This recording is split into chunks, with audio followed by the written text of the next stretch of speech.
Good morning dear student, welcome to the way of solution number 1 study channel West Bengal. তো আমি তোমাদের Dalton sir. তোমরা এখন পাচ্ছ আপকামিং মিসলেনিয়াস পরীক্ষার জন্য সায়েন্স রিলেটেড একটি প্র্যাকটিস ক্লাস। তো আজকে আমরা মিসলেনিয়াস থেকে ক্লাস নাম্বার 1 আমি শুরু করলাম, এবং প্রত্যেক যে ক্লাসগুলো আমার হবে আপকামিং মিসলেনিয়াস রিলেটেড বেশ কিছু ক্লাস কিন্তু প্রোভাইড করতে থাকবো। প্রত্যেকে যারা কানেক্ট আছো, দেখো সামনে এই পরীক্ষা, তোমার নোটিফিকেশান এসছে, ফর্ম ফিল আপ শুরু হয়েছে। অবশ্যই প্রথম থেকেই ঝাঁপিয়ে পড়তে হবে, তোমার সর্বোচ্চ একেবারে 100% তোমার এখানে চেষ্টা করতে হবে।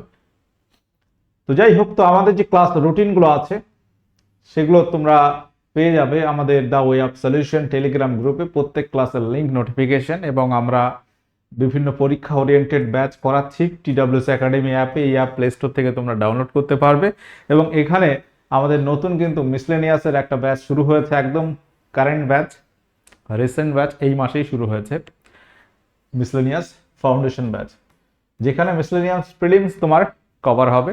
আমরা জানি মিসলেনিয়াস প্রিলিমসে টোটাল 200 নম্বর একটা পরীক্ষা তোমাকে দিতে হবে, 100টা কোশ্চেন, 1.5 ঘন্টা সময়, এবং যেখানে জিকে পার্টটা অনেকটা বেশি, 25 ম্যাথমেটিক্স থাকে, এবং সায়েন্স দেখবে প্রায় 25টা থাকে, প্রায় 25টার কাছাকাছি সায়েন্স কিন্তু থাকে। তো মিসলেনিয়াস স্পেশাল এমসিকিউ প্র্যাকটিস, আমরা মূলত সায়েন্স রিলেটেড প্রশ্ন যেগুলো মিসলেনিয়াস প্রিভিয়াস ইয়ার গুলোতে এসছে, সেই কোশ্চেনগুলো আমরা আজকে ডিসকাস করব। কোশ্চেন নাম্বার 1, দেখো মিসলেনিয়াসে একটু কিন্তু জিকে পার্ট কোনো বছর একটু সহজ হয়, কোনো বছর কঠিনই হয়।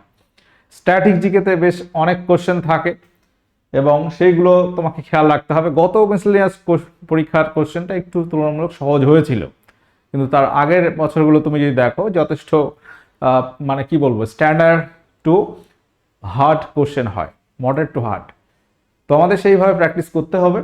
কোশ্চেন নাম্বার 1, কোনো পদার্থের পারমাণবিক সংখ্যা যদি 15 হয়, তার সর্ববহিস্থ কক্ষের ইলেকট্রন সংখ্যা কত হবে? কোশ্চেনটা কিন্তু সহজই কোশ্চেন। আচ্ছা, পরমাণুর যে কক্ষপথগুলো, আমরা পরমাণুর গঠন চ্যাপ্টার যখন পড়ব তখন আমরা দেখতে পাবো যে বিভিন্ন কোয়ান্টাম সংখ্যা আছে। মুখ্য কোয়ান্টাম সংখ্যা n ধরা হয়, সেখানে কক্ষপথ টোটাল 7টা হতে পারে, এবং কক্ষপথগুলো ধরো এই কক্ষপথ তোমার একটা একটা ধরো, প্রথম কক্ষপথটা কি, কে কক্ষপথ, L M N, এইভাবে কক্ষপথগুলো আছে, M N O P Q। তো প্রথম কক্ষপথে কটা ইলেকট্রন থাকতে পারে? আমরা জানি যে কোনো কক্ষে সর্বোচ্চ ইলেকট্রন থাকতে পারে 2n²। এখানে যদি n = 1 বলো, তাহলে এটা হচ্ছে কে কক্ষপথ, এটা কে কক্ষপথ, যেখানে n = 1 ফর্মুলা অনুসারে এটা হচ্ছে কে কক্ষপথ। তাহলে সর্বোচ্চ 2টি ইলেকট্রন থাকতে পারে। যদি n বলো 2, তাহলে এটা হবে l কক্ষপথ। এখানে 2 × 2² মানে সর্বোচ্চ তোমার এখানে 8টি ইলেকট্রন থাকতে পারে। n যদি তুমি 3 লেখো, তাহলে তুমি পাচ্ছ m কক্ষপথ। এখানে 2 × 3² মানে তুমি 18টি ইলেকট্রন এই কক্ষপথে ম্যাক্সিমাম থাকতে পারে m। তারপর n এ হচ্ছে 2 × 4² 32টি। এইভাবে কিন্তু আমরা বুঝতে পারবো যে কোন কক্ষে কটা ইলেকট্রন থাকবে। আমরা জানি একটা পরমাণুর, দেখো পারমাণবিক সংখ্যা মানেই তার প্রোটন সংখ্যা, আর পরমাণু নিস্তড়িত হয়, প্রোটন যে কটা থাকে ইলেকট্রন কিন্তু সমান সংখ্যক থাকবে। এটা কিন্তু একটা বেসিক নলেজ তোমাকে মনে রাখতে হবে। তাহলে এখানে পারমাণবিক সংখ্যা 15 মানে ইলেকট্রন সংখ্যাও 15 আছে। এবার লাস্ট কক্ষে সর্ববহিস্থ কক্ষ মানে এখানে 15টা যদি হয়, প্রথম কক্ষে তুমি কটা দিতে পারছো, কে কক্ষে তুমি রাখতে পারছো 2টি। তারপরে ধরো এল কক্ষে 8টা রাখতে পারছো, 2 আর 8 পড়ে থাকছে আর 5টা, 10 আর 5 15। তাহলে উত্তর হবে অপশন বি, 5টি। ব্যাপারটা বোঝাতে পারলাম? আমরা কোন কক্ষপথে সর্বোচ্চ কটা ইলেকট্রন থাকতে পারে সেটা জেনেছি, প্রথম কক্ষপথ, দ্বিতীয়, তৃতীয়। তাহলে প্রথম কক্ষপথে 2টো থাকতে পারে ম্যাক্সিমাম, তাহলে এই বক্সে 2টো আছে, পরেরটা সর্বোচ্চ 8টা থাকতে পারে, তার মানে পরবর্তী কক্ষে 5টা ইলেকট্রন আছে। ওকে, পরবর্তী কোশ্চেনে আমরা আসবো। কোশ্চেন নাম্বার 2, নিচের যৌগগুলির মধ্যে কোনটি বলা হচ্ছে জলে বেশি দ্রবণীয়, বেশি দ্রবীভূত হয় কোনটি? Magnesium hydroxide, calcium hydroxide, strontium নাকি বেরিলিয়াম হাইড্রোক্সাইড? তো এই যে অপশনগুলো আছে, এই কোশ্চেনগুলো কিন্তু মিসলেনিয়াসে প্রিভিয়াস ইয়ার কোশ্চেন, বিগত বেশ কয়েক বছরের প্রশ্ন দেখে তোমার সায়েন্সের কোশ্চেনগুলো নেওয়া হয়েছে। ক্যালসিয়াম হাইড্রোক্সাইড টু এটা বেশি জলে দ্রবণীয়, কারণ এটা হচ্ছে তীব্র ক্ষার, যে তোমার হচ্ছে বেশি দ্রবীভূত হবে এবং ওএইচ মাইনাস বেশি আয়ন উৎপন্ন করে, সেগুলো আমরা বলি তীব্র ক্ষার। আচ্ছা, অ্যাসিড ক্ষারের প্রসঙ্গ আমরা আরো কোশ্চেন আলোচনা করব। Question number 3, chlorine. ক্লোরিনের কোনো আইসোটোপ আছে কি? ক্লোরিন একটি গ্যাস, আমরা জানি। ক্লোরিনের পারমাণবিক সংখ্যা যদি বলো 17, ক্লোরিনকে আমরা Cl দিয়ে লিখি। এর পারমাণবিক সংখ্যা হচ্ছে, অর্থাৎ প্রোটন সংখ্যা যেটা আমরা লিখবো সেটা হচ্ছে 17, আর উপরে থাকে ভর সংখ্যা। আইসোটোপ মানে কি তোমাদের জানা আছে নিশ্চয়ই। আইসোটোপ মানে একই পরমাণুর প্রোটন সংখ্যা একই, কিন্তু ভর সংখ্যা আলাদা, তাহলে সেই একে অপরকে তখন আইসোটোপ বলা হবে। ক্লোরিনের ক্ষেত্রে আমরা দেখব ক্লোরিন 35, ভর সংখ্যাও ক্লোরিন আমরা পাচ্ছি, আবার ক্লোরিনের পাচ্ছি যে তোমার ক্লোরিন আবার আমরা পাচ্ছি ক্লোরিন হচ্ছে 17, এটা ফিক্সড আছে, এটা পাচ্ছি 37।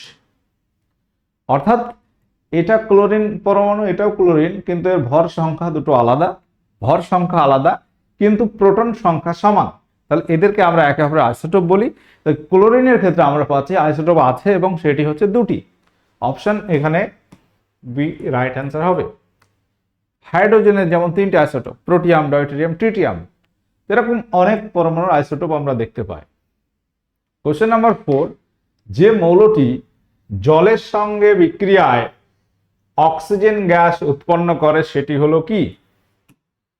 জলের সঙ্গে বিক্রিয়ায় অক্সিজেন গ্যাস তৈরি করে সেই মৌলটা এখানে কোনটি হবে? পি মানে হচ্ছে ফসফরাস, Na মানে হচ্ছে সোডিয়াম, এফ মানে ফ্লুরিন, আর অপশন ডি আই মানে আয়োডিন।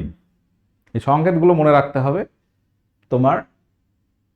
তাহলে এই যে মৌলগুলো আছে জলের সঙ্গে বিক্রিয়া করবে এবং অক্সিজেন গ্যাস উৎপন্ন করবে। প্রথম কথা যদি বলি ফসফরাস, এটি জলের সঙ্গে বিক্রিয়া করে না। সোডিয়াম জলের সঙ্গে বিক্রিয়া করে এটা হাইড্রোজেন গ্যাস উৎপন্ন করে। ফ্লুরিন এটা তো সবচেয়ে তড়িৎ ঋণাত্মক মৌল আমরা বলি, ইলেকট্রোনেগেটিভিটি সব থেকে বেশি। এই ফ্লুরিন হচ্ছে আমরা দেখব জলের সঙ্গে বিক্রিয়া করে তোমার জলের সঙ্গে বিক্রিয়া করে 2F2 প্লাস 2H2O এখান থেকে তৈরি হবে 2HF প্লাস O2।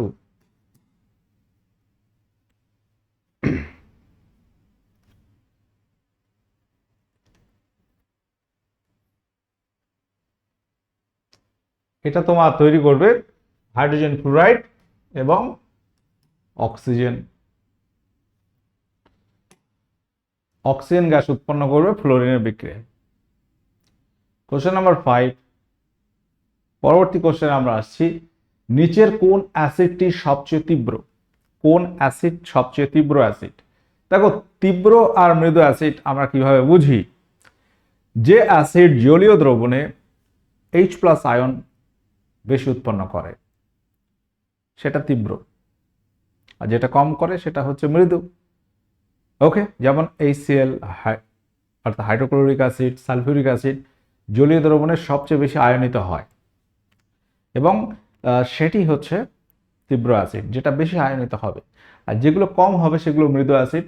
বেশিরভাগ জৈব অ্যাসিড যেগুলো আমরা দেখি, জৈব অ্যাসিড সেগুলো মৃদু হয়, যেমন HCOH, ফর্মিক অ্যাসিড, CH3COH, এটা হচ্ছে তোমার অ্যাসিটিক অ্যাসিড, এগুলো হচ্ছে তুলনামূলক মৃদু অ্যাসিড, এটাও মৃদু acid. Option B chlorine ClCH2COH এটা হচ্ছে বলা হচ্ছে তীব্র acid.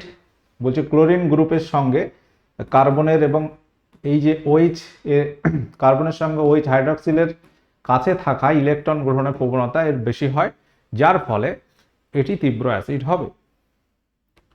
Question number 6, urea. Urea হলো গবেষণাগারে কৃত্রিম উপায়ে প্রস্তুত প্রথম জৈব যৌগ।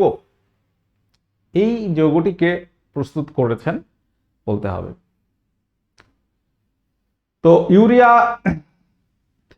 এটি হচ্ছে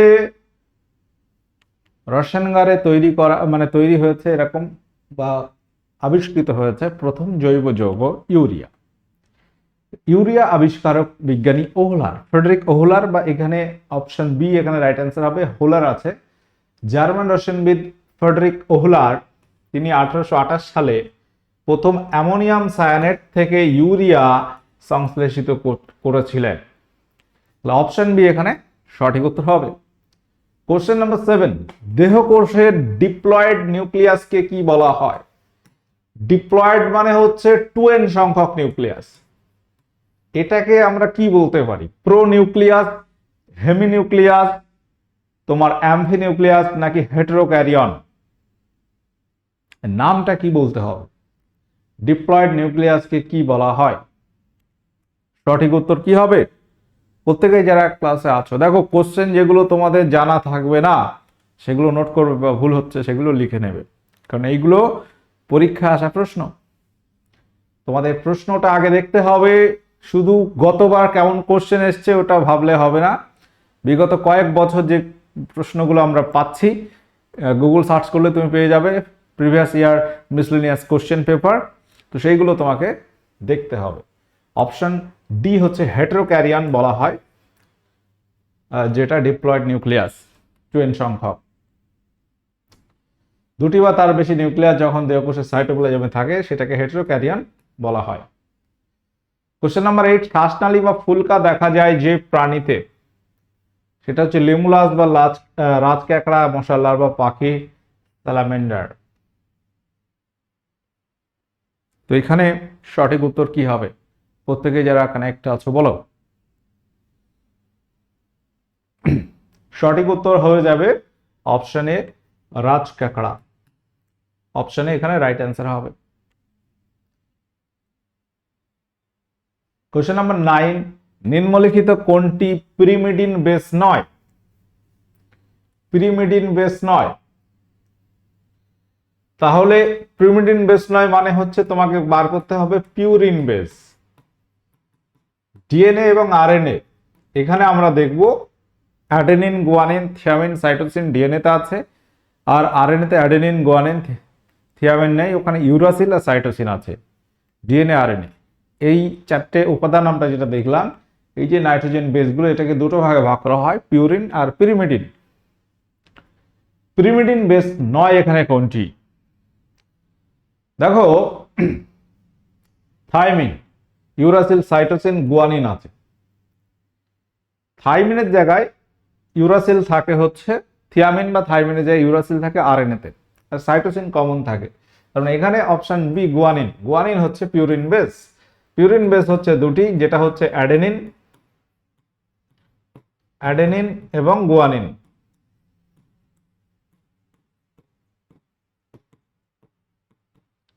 তাহলে পিরিমিডিন বেস মানে থিয়ামিন, থিয়ামিন আর সাইটোসিন ডিএনএ এর ক্ষেত্রে, আর ইউরাসিল আর সাইটোসিন আরএনএ এর ক্ষেত্রে। ঠিক আছে। কোশ্চেন নাম্বার 10, মানব হৃৎপিণ্ডের প্রাকৃতিক পেসমেকার কোনটি? মানব হৃৎপিণ্ডের প্রাকৃতিক পেসমেকার বলা হয় কাকে? SA node, AV node, myocardium, উপরে কোনটি নয়? আমরা দেখব যে মানুষের হৃৎপিণ্ড সবসময় কি হৃদস্পন্দন তৈরি করে, হার্টবিট সবসময় হৃদস্পন্দন হচ্ছে, অর্থাৎ হৃৎপিণ্ড রক্ত পাম্প করছে এবং সারা শরীরে সেই রক্তটা যাচ্ছে, আবার শিরার মাধ্যমে হৃৎপিণ্ডে ফিরে আসছে, এইভাবে ব্লাড সার্কুলেশনটা চলছে।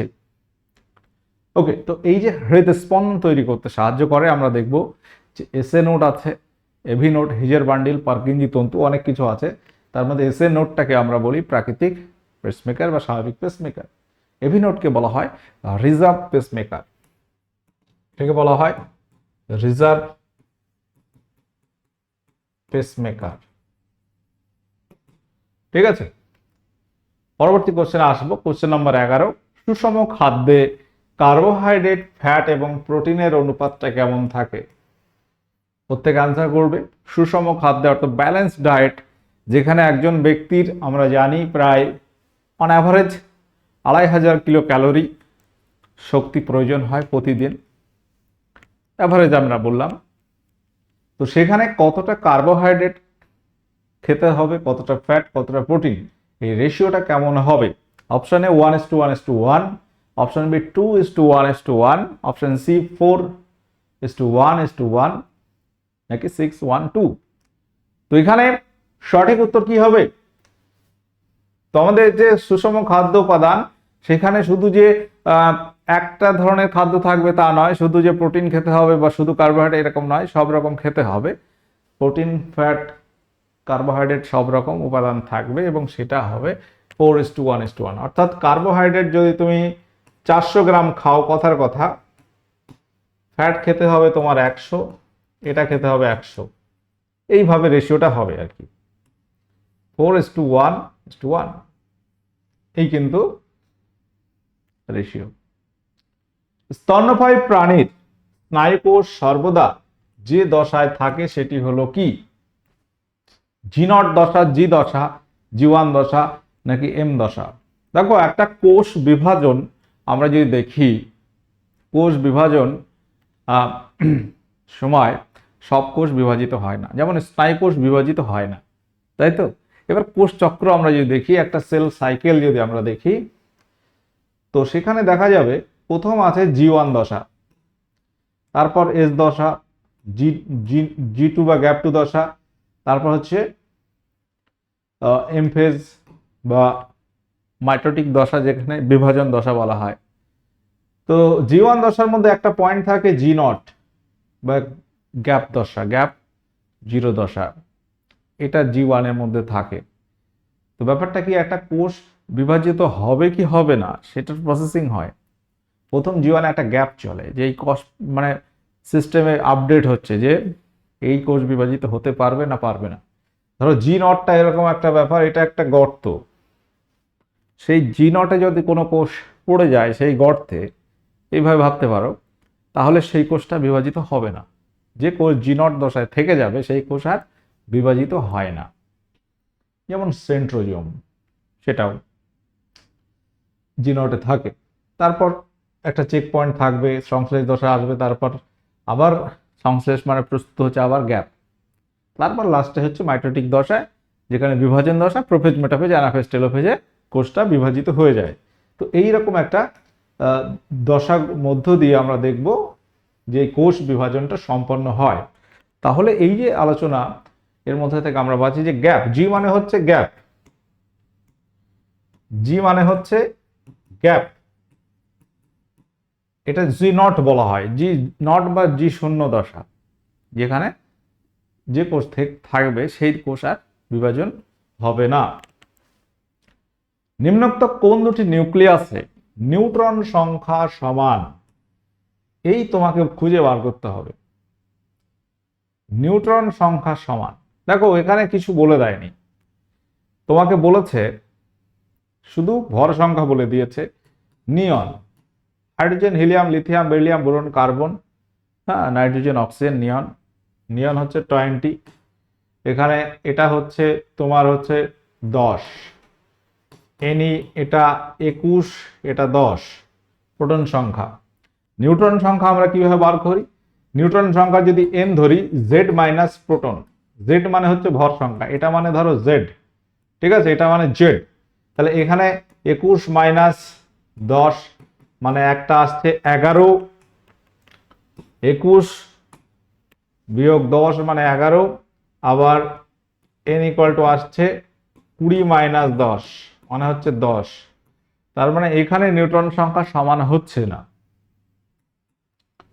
কার্বন 12 আর নাইট্রোজেন 14, দেখো বিষয়গুলো আমি তোমাদের একটু বুঝিয়ে করাচ্ছি, অনেকে আছো হয়তো নতুন, অনেকে অনেকদিন ক্লাস করছো, বিষয়গুলো জানো, তো যেহেতু সবার জন্য ক্লাস, একটু বুঝে নাও, সময় লাগলেও বিষয়গুলো তোমার নলেজে থাকবে, এরকম প্রশ্ন দিলে তোমার আর কঠিন মনে হবে না।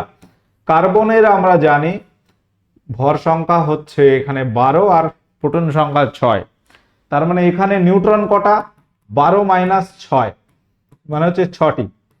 আর নাইট্রোজেন 14, নাইট্রোজেন নর্মালি হয়, আমরা দেখব নাইট্রোজেনের প্রোটন সংখ্যা 7, তাহলে এখানে নিউট্রন আমরা পাচ্ছি 14 মাইনাস 7 মানে হচ্ছে 7টি। তাহলে এটাও কিন্তু মিলল না। নিউট্রন সংখ্যা সমান হলে তাদেরকে আমরা কি বলি? আইসোটোন। আইসোটোপ মানে প্রোটন সংখ্যা সমান। আরেকটা আছে ভর সংখ্যা সমান হলে আমরা বলি আইসোবার। নিউট্রন সমান হলে আইসোটোন। এই যে কনসেপ্টগুলো আমাদের বুঝতে হবে। আচ্ছা, এখানে কার্বন 12 আর নাইট্রোজেন যদি 13 হয়, তাহলে তুমি খেয়াল করো, তাহলে কার্বন 12 হলে নিউট্রন হচ্ছে 6টা। আর যদি এনটা আমি এখানে 13 আর এখানে 7 করি নাইট্রোজেনের ক্ষেত্রে, এটা নিউট্রন, তাহলে নিউট্রন এখানে আমরা পাচ্ছি 13 মাইনাস 7 মানে হচ্ছে 6। তাহলে এটা মিলে যাচ্ছে কিনা দেখো। তাহলে এই দুটো কাটলাম, এখানে কিন্তু ম্যাচ করে যাচ্ছে, নিউট্রন সংখ্যাটা 6টা পাচ্ছি দুটো ক্ষেত্রেই। তাহলে উত্তর আমরা পাচ্ছি option C, lithium 7 beryllium 9।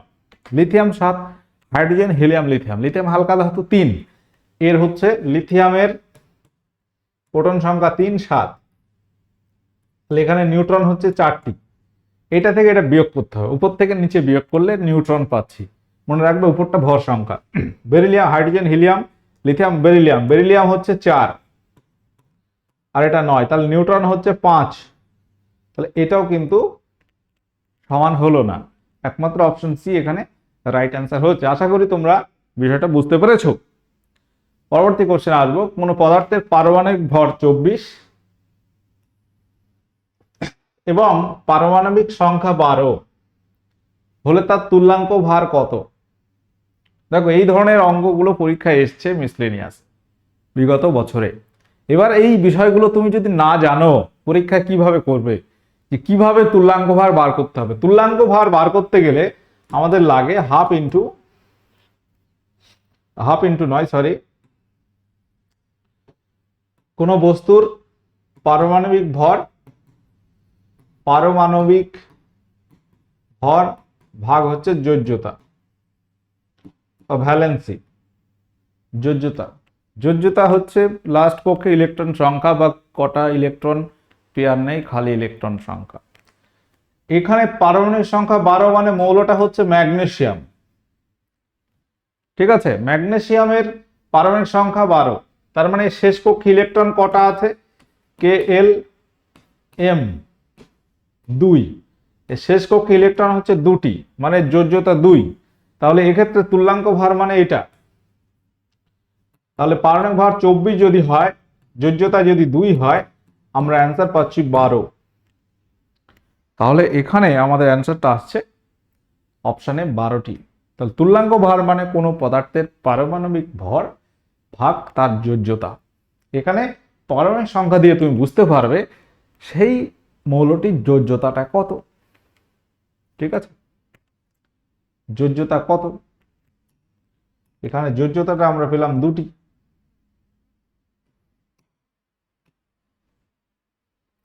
Question number 15 বলছে একটি 100 ওয়াটের বাল্ব, 100 ওয়াট 220 ভোল্টের বিজলি বাতির প্রবাহ মাত্রা কত হবে? একটা 100 ওয়াট ক্ষমতা সম্পন্ন বাল্ব নেওয়া হয়েছে, তাতে 220 ভোল্টেজ দেওয়া হয়েছে, তার প্রবাহ মাত্রা কত হবে?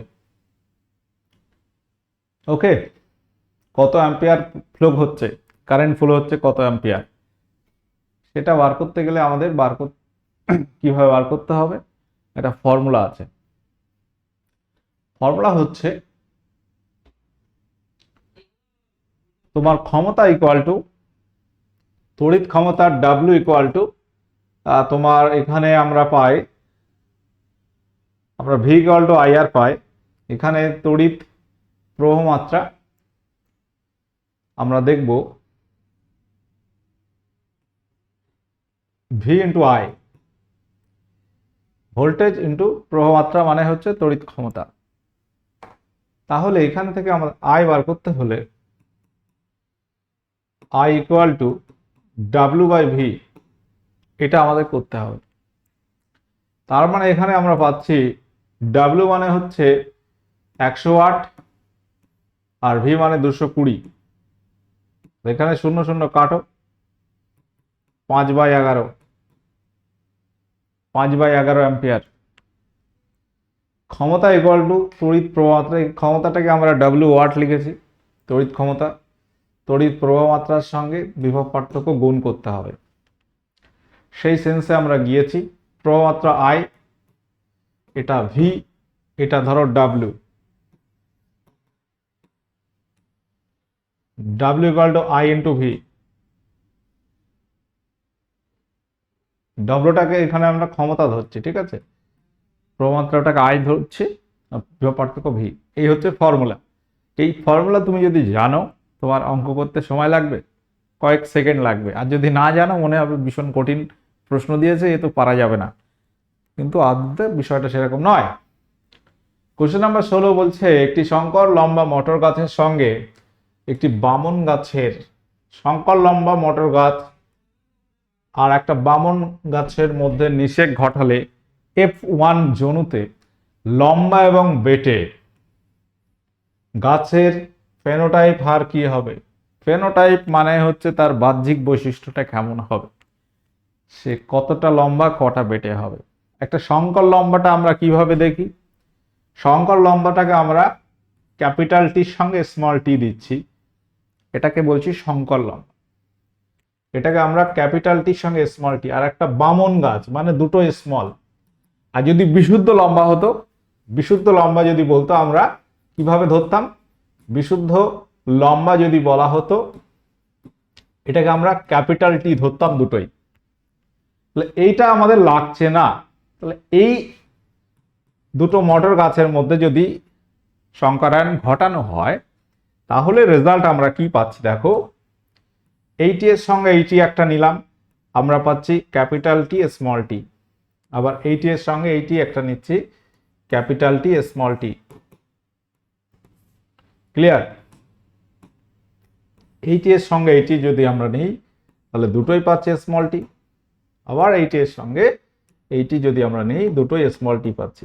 তাহলে যে রেজাল্ট আমরা পাচ্ছি, যে রেজাল্ট আমরা পেলাম, এই দুটো হচ্ছে লম্বা, এই দুটো হচ্ছে বেটে। লম্বা এবং বেটে, তাহলে এখানে 2:2 পাচ্ছি। আশা করি বুঝতে পেরেছো। এখানে যদি ফেনোটাইপ বলেছে মানে বাহ্যিক বৈশিষ্ট্য দেখে এই দুটো লম্বা মানে শঙ্কর লম্বা, আর এই দুটো বিশুদ্ধ বেটে আমরা পেলাম।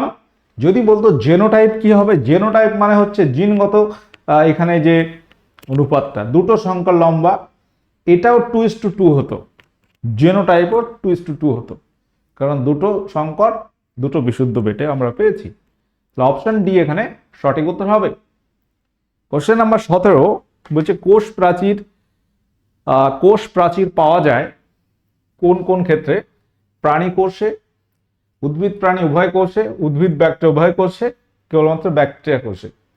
দেখো প্রাণী কোষে কোষ পর্দা থাকে, কোষ প্রাচীর উদ্ভিদ কোষে থাকে। তাহলে প্রাণী কোষে আমরা কোষ প্রাচীর পাবো না, তাহলে এই দুটো কাটো।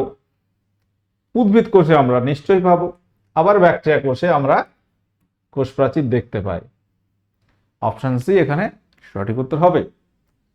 একটি ডেট্রিটাস বা কর্কট খাদ্য শৃঙ্খলে পতঙ্গ লার্ভা এবং নিমাটোড কি হিসেবে থাকে? গৌণ খাদক হিসেবে থাকে, ডেট্রিটাস বা কনজিউমার হিসেবে থাকে, উৎপাদক হিসেবে থাকে, প্রগৌণ খাদক হিসেবে থাকে। খাদ্য শৃঙ্খল বা ফুড চেন কি?